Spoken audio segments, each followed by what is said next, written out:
भैजोई महाविद्यालय भैजोई के YouTube channel पर मैं सैम डी चंद आपका एजुकेशन की क्लास में हार्दिक स्वागत करता हूं। ये class BA first year first semester की है। इसके अंदर हमारी थर्ड यूनिट चल रही थी एजेंसीज ऑफ एजुकेशन, शिक्षा के साधन। आज हम बात करेंगे फॉर्मल और इनफॉर्मल जो एजुकेशन की एजेंसीज हैं, इनके बीच में क्या अंतर है। शिक्षा के औपचारिक और अनौपचारिक साधनों के में जो अंतर है उसका आज हम अध्ययन करेंगे। जैसा कि हम जानते हैं कि शिक्षा का जो उद्देश्य है बालक का सर्वांगीण या संपूर्ण विकास करना है, और ये तभी हो सकता है जब शिक्षा के औपचारिक और अनौपचारिक दोनों ही साधन एक साथ मिलकर शिक्षा प्रदान करें। इसलिए औपचारिक और अनौपचारिक साधन एक दूसरे के पूरक हैं और अनुशासित हैं, मतलब एक दूसरे पर आश्रित हैं और अपनी अपनी भूमिका निर्वाह करते हैं। इसलिए इन दोनों का घनिष्ठ संबंध है, क्योंकि इन दोनों एजेंसीज के बिना इंसान की जो शिक्षा है, व्यक्ति की जो शिक्षा है, वो पूर्ण नहीं हो सकती। दोनों के अपना एक इंसान के मानव जीवन में एक महत्वपूर्ण स्थान है। औपचारिक साधन औपचारिक शिक्षा प्रदान करते हैं और अनौपचारिक साधन अनौपचारिक शिक्षा प्रदान करते हैं। अब हम इनके बीच में जो मुख्य अंतर है उसे जानने का प्रयास करेंगे कि औपचारिक साधन और अनौपचारिक साधन में क्या अंतर है। औपचारिक साधनों द्वारा बालकों के व्यवहार का परिवर्तन प्रशिक्षित व्यक्तियों अर्थात शिक्षक द्वारा किया जाता है।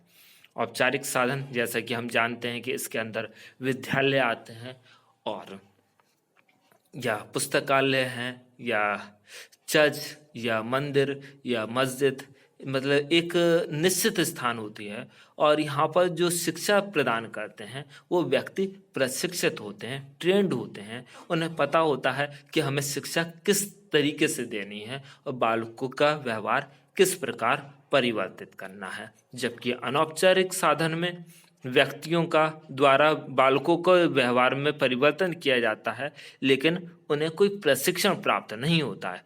अनौपचारिक साधन में जो लोग बालक को शिक्षा प्रदान करते हैं या बालक के व्यवहार में परिवर्तन लाते हैं, उन्हें ये काम करने का कोई प्रशिक्षण प्राप्त नहीं होता।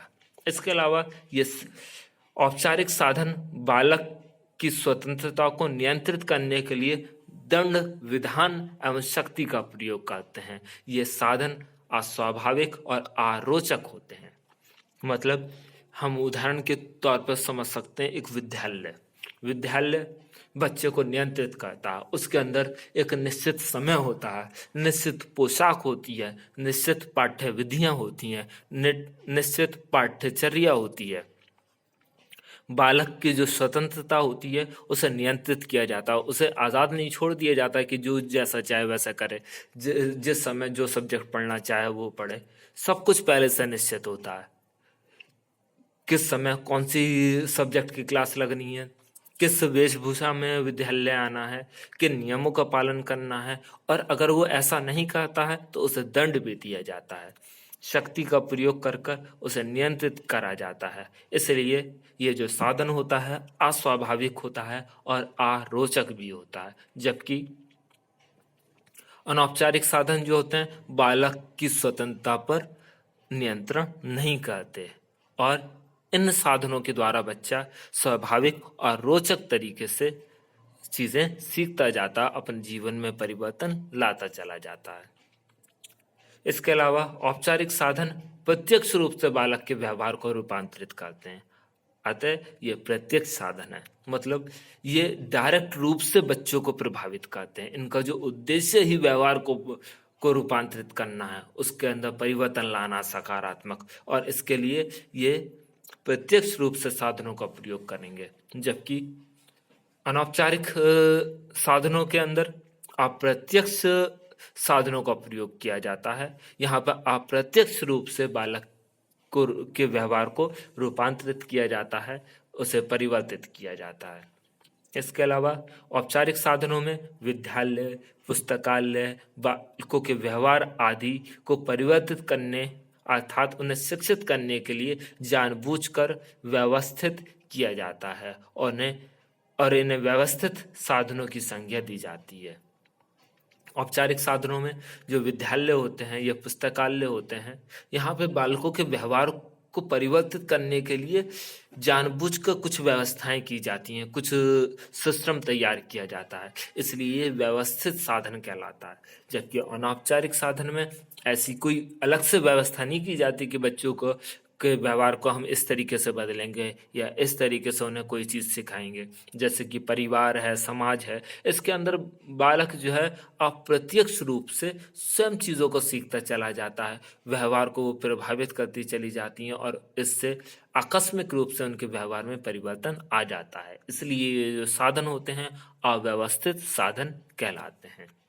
इसके अलावा 5वां पॉइंट है, अनौपचारिक साधनों को निश्चित ढांचे के अनुसार पहले से ही निर्धारित या नियोजित किया जाता है, अतः ये साधन बालक के व्यवहार को सचेत होकर परिवर्तित और नियंत्रित करते हैं। मतलब औपचारिक साधन जितने भी हैं उसमें उनका जो पूरा स्ट्रक्चर है पहले से ही निर्धारित होता है कि किस तरीके से कब वो क्या चीज़ सिखाएंगे, कैसे सिखाएंगे, कौन सिखाएगा और किस स्तर पे क्या क्या चीज़ें सिखाई जाएंगी, ये सब कुछ पहले से निर्धारित होता है। और ये साधन बालक के व्यवहार को सचेत होकर जो है परिवर्तित करते हैं और नियंत्रित करते हैं। बालक को पता होता है कि उसे क्या सिखाया जा रहा है और सिखाने वाले को भी पता होता है कि वो क्या सिखा रहा है।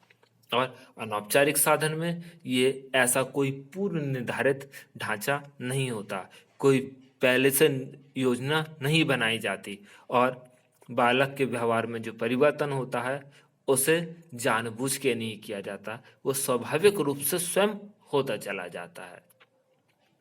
इसके अलावा 6वां पॉइंट जो हम देख सकते हैं कि ये साधन पूर्व निर्धारित, पूर्व नियोजित होने के कारण इनके नियम एवं कार्यक्रम भी पूर्व निर्धारित या पूर्व नियोजित होते हैं। मतलब औपचारिक साधनों के अंदर हम शिक्षा किस तरीके से देंगे, कब देंगे, ये पहले से निर्धारित होता है। इसकी एक कार्यक्रम बना हुआ होता है, एक नियम बना हुआ होता है कि एडमिशन आपको स्कूल में कैसे मिलेगा, विद्यालय में कब मिलेगा, आपका कोर्स कितने समय का होगा, कब आपको डिग्री मिलेगी, कब आपको सर्टिफिकेट मिलेगा, कब आपकी परीक्षाएं होंगी, कब आपकी क्लासें लगेंगी, इनके सबके नियम हैं, सब कुछ पहले से ही निर्धारित है, पहले से ही नियोजित है, इसलिए ये औपचारिक साधनों के अंदर आता है। जबकि अनौपचारिक साधनों में ऐसा कुछ भी नहीं होता, पहले से कुछ भी निर्धारित नहीं होता, ना कोई नियम होते, ना कोई कार्यक्रम होता है।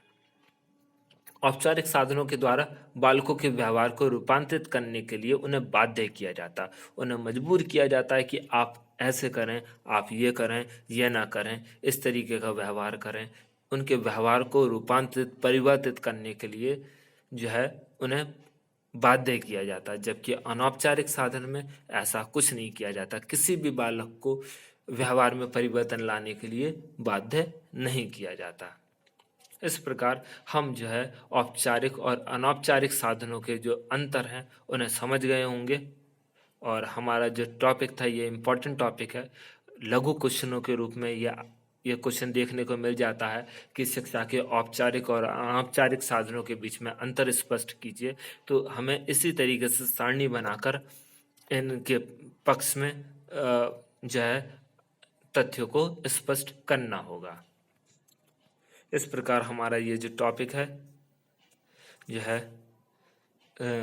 समाप्त हो गया है और हम जो है इसी तरीके से एग्ज़ाम में लिखकर अपना इस क्वेश्चन को आसानी से सॉल्व कर सकते हैं। इसमें चाहें तो हम शुरुआत में परिभाषाएं लिख सकते हैं और इसके अंदर इसकी जो कुछ विशेषताएं हैं उन्हें भी इसके अंदर समाहित कर सकते हैं स्टार्टिंग हिस्से में कि हम औपचारिक साधनों की अर्थ और परिभाषाएं लिख दें, फिर अनौपचारिक साधनों की अर्थ और परिभाषाएं लिख दें। उसके बाद फिर हम इन्हें इस तरीके से तालिका बनाकर अलग अलग भागों में डिवाइड कर दें और बिंदुवार इनके अंतरों को स्पष्ट करें।